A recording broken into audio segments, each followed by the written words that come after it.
बिस्मिल्लाहिर्रहमानिर्रहीम। इस वीडियो में हमें डिस्कस करना है चैप्टर नंबर 46 गाइटन का, जिसमें हमने गाइटन का सारा रिव्यू देखना है चैप्टर वाइज न्यूरोफिजियोलॉजी का। हम अब स्टार्ट करेंगे सेंसरी से, मोटर और इस तरह सारा इंशाल्लाह हम डिस्कस करेंगे।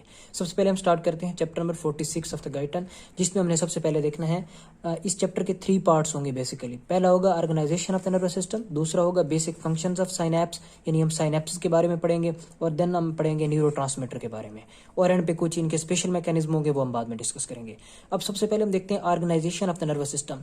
ये जो मेजर पोर्शन है organisation of the nervous system, ये बेसिकली एनाटॉमी का पोर्शन है, लेकिन इसमें हम जनरल ओवरव्यू ले लेते हैं। तो इसमें ऑर्गेनाइजेशन को आपने जस्ट यहाँ पे जो है वैसे ज़्यादा रीड नहीं करना, मैं बता देता हूँ जो जो चीज़ें करनी है, बाकी जो है वो ये वाइवा के लिए आगे साइनेप्स से स्टार्ट हो रहा होता है बेसिकली। अब सबसे पहले हम देखते हैं organisation of the nervous system. Organisation nerve क्या मतलब कि हम किस तरह इनको डिवाइड करते हैं ताकि इजी रहे हमारे लिए पढ़ने के लिए। अब सेंट्रल नर्वस सिस्टम, दूसरा होता है peripheral nervous system. Central nervous system में ब्रेन और स्पाइनल कॉर्ड आते हैं, और पेरिफेरल नर्वस सिस्टम में 2 तरह के सिस्टम होते हैं जिनको आगे हमने डिटेल में पढ़ना होगा, sensory system and other is the motor system. अब क्या होता है एक्चुअली, आपने पहले पढ़ रखी है, बेसिक ऑर्गेनाइजेशन होती है जो एक इन्फॉर्मेशन को यानी कि सिग्नल ट्रांसमिशन की बॉडी के अंदर, वो कैसे होती है। सबसे पहले होता है कि सेंसरी सिस्टम में सेंसरी रिसेप्टर होते हैं बॉडी में।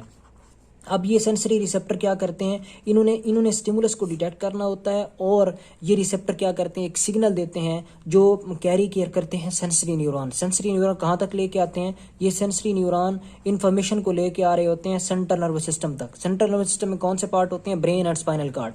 अब जो सेंसरी इन्फॉर्मेशन आ रही होंगी वो स्पाइनल कार्ड और ब्रेन में उसके डिफरेंट लेवल्स होंगे। अब वो लेवल्स कौन से हैं वो हम यहाँ पे देख लेते हैं डायग्राम से। ये अपने डायग्राम कर लेनी है बेसिकली, बाकी इसमें कुछ खास पोर्शन नहीं है।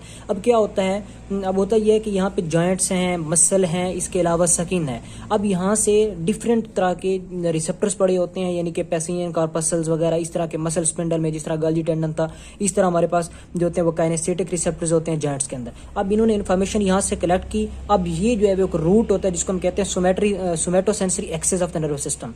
अब यहाँ से इन्फॉर्मेशन जाएगी। अब यहाँ पे डिफरेंट लेवल्स होंगे, स्पाइनल कार्ड में भी और ब्रेन में भी। अब स्पाइनल कार्ड में एक लेवल होगा जिसको हम कहते हैं लेवल स्पाइनल कार्ड, फिर आएगा सेरिब्रम के अंदर थैलमस, हाइपोथैलमस, और यहाँ पे होता है सेरिब्रल कॉर्टेक्स के अंदर सेंसरी एरिया। मोटर एरिया नहीं लेना, हमने लेना होता है सेंसरी एरिया, क्योंकि ये हम देख रहे हैं somatosensory axis of the nervous system.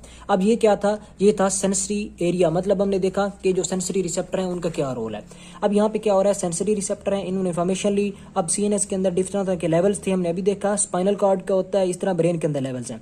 अब होगा क्या, CNS क्या काम करता है, CNS एक्चुअली काम करता है इंटीग्रेशन का। यहाँ पे हो रही होती है इंटीग्रेशन, यानी कि जो इन्फॉर्मेशन आ रही है उनकी कोडिंग और डी कोडिंग हो रही होती है। इंटीग्रेशन मीन यहाँ पे जो इन्फॉर्मेशन आ रही है उनकी हो जाती है चैनलाइजेशन। अब ये जो चैनलाइजेशन होती है ये कैसे रोल प्ले करती है, अब यहाँ पे चैनलाइजेशन हुई, यानी कि जो इन्फॉर्मेशन आई उनको हमने करना है कोड। अब कोड और डी कोड आगे क्या होगा, अब ये इन्फॉर्मेशन को हमने कोडिंग कर ली। कोडिंग के बाद ये होगा कि ये इन्फॉर्मेशन आगे जाएगी किसके थ्रू, मोटर न्यूरॉन्स के थ्रू। अब मोटर न्यूरॉन्स के थ्रू कैसे जाएगी, यहाँ पे मोटर पाथ होगा मोटर का। अब मोटर सिस्टम का, ये मोटर सिस्टम में आगे क्या चीज़ पड़े होंगे, यहाँ पे पड़े होते हैं इफेक्टर्स। अब इफेक्टर्स क्या काम करते हैं, जो मोटर न्यूरॉन से इन्फॉर्मेशन लेते हैं और डिफरेंट तरह के काम करते हैं। अब इनमें क्या होते हैं, इनमें होते हैं मसल्स एंड द ग्लैंड्स। अब ये जो मसल्स होते हैं ये किस में इन्वॉल्व हो रहे होते हैं, मसल इन्वॉल्व हो रहे होते हैं कंट्रैक्शन में, और ग्लैंड्स होते हैं सीक्रेशन में। तो ये या तो कंट्रैक्शन करवाएंगे बॉडी में, स्केलेटल हो सकता है, स्मूथ हो सकते हैं, कोई मसल हो सकता है, यानी कि या कार्डिक मसल हो सकते हैं। ग्लैंड्स क्या करवाते हैं, ये करवाएंगे सीक्रेशन। अब ये होता है इनका बेसिक फंक्शन। अब मोटर सिस्टम के अंदर, यानी कि अब इन्फॉर्मेशन आई कहाँ से, सेंसरी सिस्टम से। 2 वे कम्युनिकेशन है एक्चुअली। अब यहाँ पे देखें, यहाँ पे क्या हुआ था, पहले इन्फॉर्मेशन आई, यहाँ पे आई सेंसरी सिस्टम के अंदर। अब यहाँ पे इंटीग्रेशन हुई ब्रेन के अंदर। आगे क्या होगा, मोटर एरिया के थ्रू, यानी कि मोटर जो सिस्टम होता है जिसको हम कहते हैं मोटर नर्व एक्सेस, ये था सोमेटोसेंसरी, आगे है मोटर नर्व एक्सेस।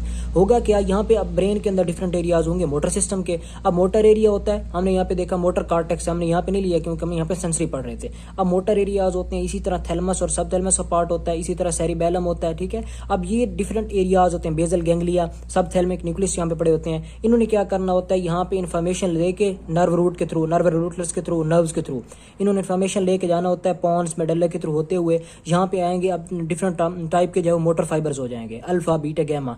अब क्या होगा, यानी कि डिफरेंट टाइप के ये आएंगे। अब ये यहाँ पे इन्होंने मसल स्पिंडल दिखाया हुआ है, और किसके ऊपर एक्शन होगा, और इनका ग्लैंड्स के ऊपर एक्शन होगा ताकि सिक्रीशन करवाई जा सके। तो ये था एक जनरल पाथवे कि किस तरह जो है वो ऑर्गेनाइजेशन होती है, ऑर्गेनाइज किस तरह और क्या रोल प्ले करते हैं।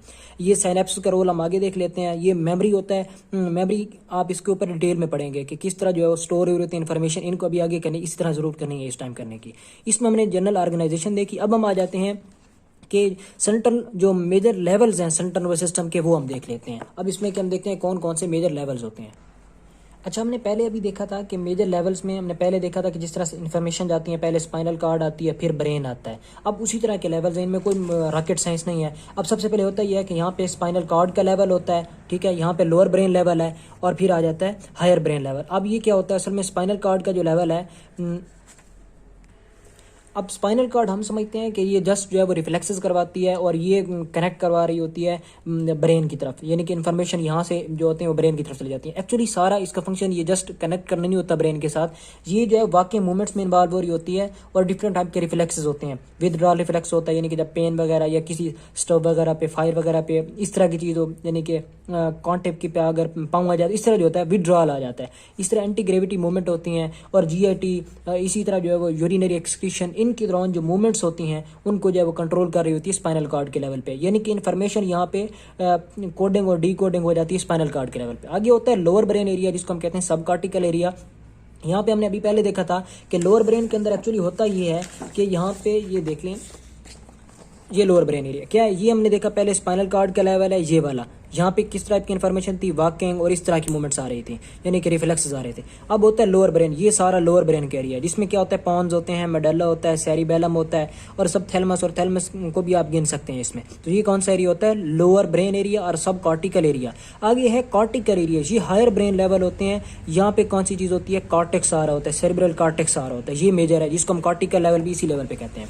अब होता है कि जो लोअर ब्रेन होता है ये फीडिंग रिफ्लेक्सेस होते हैं। फीडिंग रिफ्लेक्स से क्या मुराद है, जब भी आपके साथ कोई सामने टेस्टी फूड आती है तो जिस तरह मतलब जो है लिप्स को लिक करने लग जाता है बंदा, इस तरह का जो है वो सलाइवा स्क्रीट होने लग जाता है, तो ये इसको हम कहते हैं फीडिंग रिफ्लेक्सेस। ये किसका काम होता है, लोअर ब्रेन और सब कॉर्टिकल लेवल। आगे हायर ब्रेन लेवल और द कॉन्शियस स्टेट में जो आ रहा होता है, यानी कि हम हायर ब्रेन लेवल, इसमें जो होता है वो यानी कि जो इंसान को अशरफुल मखलूक़ात बनाने वाली चीज़ है वो हायर ब्रेन लेवल के अंदर होता है। यहाँ पे लर्निंग है, मेमोरी है, थिंकिंग है, जजमेंट है, कॉन्शियसनेस स्टेट है, वेकफुलनेस है, इस तरह की जो रिफ्लेक्सेस होते हैं या इस तरह की जो इन्फॉर्मेशन कोडिंग और डी कोड हो रही होती है वो हो रही होती है हायर ब्रेन लेवल और द कॉर्टिकल लेवल्स के अंदर। ये थे मेजर ब्रेन लेवल, इसमें हमने जो है वो जनरल इसका इंट्रोडक्शन देखा। आगे जो है वो इसमें इतना खास है नहीं कि कंपैरिजन नर्वस सिस्टम के साथ आप करें अगर, तो ये देखें कंपैरिजन नर्वस सिस्टम वही कंप्यूटर के साथ है। किस तरह होता है, कंप्यूटर में इनपुट जाती है, फिर आगे सीपीयू के अंदर जाती है, सीपीयू से क्या किया जाता है, उसके अंदर प्रोसेसिंग होती है, यानी कि सेंट्रल प्रोसेसिंग यूनिट है,